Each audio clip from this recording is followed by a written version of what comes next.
Nel Comando regionale Friuli Venezia Giulia siamo onorati della visita del sottosegretario del nostro Ministero. Noi dipendiamo direttamente dal Ministero dell'Economia e delle Finanze, quindi abbiamo, come dire, un collegamento diretto con questa articolazione importantissima perché regge le finanze e l'economia del nostro Paese. La Guardia di Finanza è al servizio del Paese, garantisce, come diceva giustamente l'onorevole Savino, l'equità, cerchiamo di contrastare le illegalità economico-finanziarie più gravi e ci impegniamo qui in Friuli Venezia Giulia come in tutta Italia. Se dovessimo tracciare un breve bilancio dell'attività di quest'anno, quali sono i settori dove siete maggiormente occupati? C'è un allarme particolare?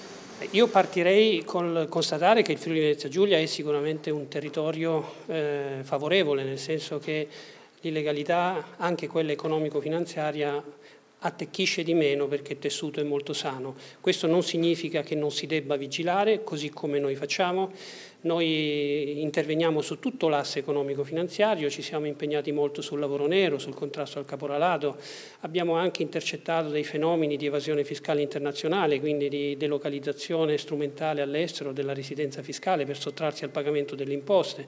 Contrastiamo tutte le tipologie di traffici illeciti che interessano anche solo di passaggio il nostro territorio, oli minerali, contrabbando, stupefacenti. Non è un compito semplice, anche perché le merci che attraversano e che arrivano dal confine marittimo e da quello terrestre sono rilevantissime, però ci impegniamo al massimo delle nostre possibilità. Ci sono tracce chiare di infiltrazioni, di criminalità organizzata di qualche tipo, mafie, oppure insomma il Friuli Venezia Giulia è una terra da questo punto di vista più felice di altre?